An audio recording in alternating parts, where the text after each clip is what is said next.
पुण्यातील हिंजवडीमध्ये काल झालेल्या इंजिनियर तरुणीच्या हत्येप्रकरणी पोलिसांनी एका संशयित आरोपीला ताब्यात घेतलंय। आरोपी इन्फोसिस कंपनीचा सुरक्षा रक्षक असून भाबेन सालसिया असं त्याचं नाव आहे। तो मूळचा आसामचा आहे। आज सकाळी मुंबईमधनं हिंजवडी पोलिसांनी त्याला ताब्यात घेतलं। 23 वर्षीय रसिला ओपी ही तरुणी 2015 सालापासून इन्फोसिसमध्ये काम करत होती। काल दुपारी 2:30च्या सुमारास रसिला ओपी एका प्रोजेक्टच्या कामानिमित्त कंपनीमध्ये आली, मात्र 5:30च्या सुमारास त्याच इमारतीमध्ये तिचा मृतदेह आढळून आला। रसिलाची केबलद्वारे गळा आवळून हत्या झाल्याचा संशय आहे, मात्र ही हत्या का झाली याचं कारण अस्पष्ट होतं। दरम्यान या घटनेनं धक्का बसलेला असून पोलीस तपास आणि रसिलाच्या कुटुंबियांना शक्य ती मदत करू असं स्पष्टीकरण इन्फोसिस समूहानं दिलंय। कलिगने तिला दुपारी चार्ज हँडओव्हर केलेला होता, त्यानंतर ती एकटी होती। तिची जी सपोर्ट टीम दुसऱ्या बाजूची जी होती बेंगलोरमधनं, त्यांनी तिला संध्याकाळी काही कामासाठी फोन केला होता। त्या फोन्सला ती रिस्पॉन्ड करत नव्हती, याच्याकरता त्यांनी इकडच्या त्यांच्या मॅनेजमेंटला आणि सिक्युरिटीला फोन करून वरती ती का रिस्पॉन्ड करत नाही हे विचारण्यासाठी पाठवला असता संबंधित सिक्युरिटी गार्ड जेव्हा चेक करायला गेला त्यावेळी तिचा मृतदेह त्याला त्या ठिकाणी दिसून आला। त्यांनी संबंधितांना कळवून पोलिसांपर्यंत माहिती। मुंबईमध्ये भटक्या कुत्र्यांनी किती धुडगूस घातला याचं भयावह चित्र अंधेरीतनं समोर आलंय। 23 तारखेला अंधेरी भागात दाक्षिणात्य अभिनेत्री पारुल यादववरती 4 ते 5 भटक्या कुत्र्यांनी हल्ला केला आणि तिच्या हातासह चेहऱ्याचा चावा घेतला। या घटनेचं सीसीटीव्ही फुटेज आता समोर आलंय। पारुल यादवसह तिचा पाळीव कुत्रा होता आणि त्याच्यासोबत इमारतीच्या आवारातनं घरी जात होती। त्याच वेळेला 4 ते 5 कुत्र्यांनी तिच्या कुत्र्यासह तिच्यावरतीही हल्ला चढवला। सध्या पारुलवरती कोकिलाबेन रुग्णालयात उपचार केले जात आहेत। पारुल यादवनं दाक्षिणात्य सिनेमांसोबतच काही हिंदी मालिकांमधनंही अभिनय केला।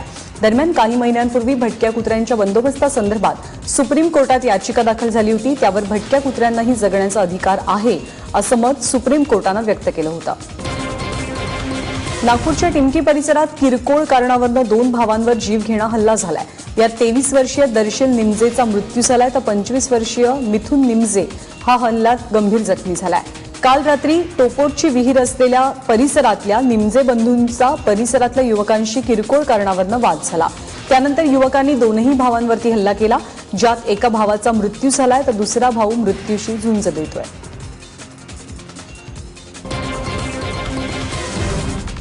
बहुचर्चित बोटॅनिकल गार्डनला भेट देण्यासाठी उद्योजक रतन टाटा नाशिकमध्ये पोहोचले। मनसे प्रमुख राज ठाकरे यांनी रतन टाटांचं स्वागत केलं। यावेळी नाशिकमधल्या उद्योजकांनीही रतन टाटांची भेट घेतली। राज ठाकरेंच्या आग्रहावरून टाटांनी सीएसआर फंडातनं 10 कोटी रुपये खर्चून बोटॅनिकल गार्डनची निर्मिती केली आहे। त्याच कामाची पाहणी करण्यासाठी राज ठाकरेंनी रतन टाटांना आमंत्रित केलं होतं। या निमित्तानं महापालिका निवडणुकीच्या पार्श्वभूमीवर मनसेनं ब्रँडिंगकडे लक्ष दिल्याचं दिसतंय। मुंबई महानगरपालिकेच्या निवडणुकीच्या आखाड्यात आता खुद्द राष्ट्रवादीचे अध्यक्ष शरद पवार सुद्धा उतरणार आहेत। मुंबईसह ठाण्यातही अनेक ठिकाणी शरद पवारांच्या सभांचं आयोजन करण्यात आलंय।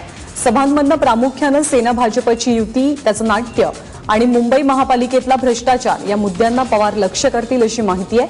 त्यामुळे मुंबई आणि ठाणे महानगरपालिका राष्ट्रवादीसाठी सुद्धा प्रतिष्ठेची बनणार आहे। काँग्रेसचे उपाध्यक्ष राहुल गांधी यांना आज भिवंडी कोर्टात उपस्थिती लावावी लागेल। महात्मा गांधींची हत्या संघानंच घडवून आणली असं वक्तव्य राहुल गांधींनी एका जाहीर सभेत केलं होतं। याविरोधात संघाचे शहर जिल्हा कार्यवाहक राजेश कुंटे यांनी भिवंडी कोर्टात याचिका दाखल केली। तेव्हापासून भिवंडी कोर्टात सुनावणी सुरू आहे। आज आरोप निश्चितीसाठी राहुल गांधींना कोर्टात हजर राहावं लागेल। गुन्हा कबूल आहे किंवा नाही अशी विचारणा करून दोषारोप पत्र निश्चित केलं जाईल। आरएसएस के लोगों ने गांधी जी को गोली मारी और आज उनके लोग गांधी जी की बात करते हैं। सरदार पटेल जी कांग्रेस पार्टी के नेता थे। उन्होंने आरएसएस के बारे में साफ सुथरा लिखा है।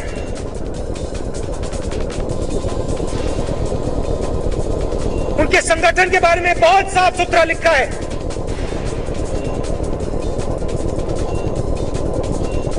और आज कांग्रेस पार्टी के नेताओं को कहते हैं भैया वो तो हमारे नेता थे।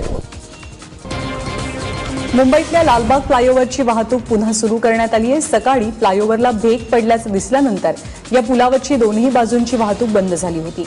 भेगांची डागडुजी केल्यानंतर आता लालबाग फ्लायओव्हरची वाहतूक पुन्हा सुरू झाली आहे। आगामी निवडणुकांच्या तोंडावर रिझर्व्ह बँकेनं उमेदवारांना बँकेतनं पैसे काढण्याची मर्यादा वाढवून करण्याचा सल्ला निवडणूक आयोगानं दिलेला आहे, परंतु रिझर्व्ह बँकेनं अशी कोणतीही सूट न दिल्यामुळे निवडणूक आयोगानं रिझर्व्ह बँकेच्या धोरणांवरती ताशेरे ओढलेत.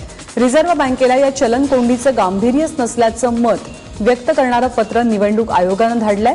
आगामी 5 राज्यातल्या निवडणुका शिवाय मुंबई महापालिकेच्या निवडणुकीचा विचार करत उमेदवारांना दर आठवड्याला 2 लाख रुपये काढण्याची मुभा मिळावी अशी मागणी करणारं पत्र पाठवलं होतं. पण रिझर्व्ह बँकेनं निवडणूक आयोगाच्या सल्ल्यावर कोणतीही हालचाल न केल्यामुळे या दोनही संस्थांमध्ये तणाव निर्माण झालाय.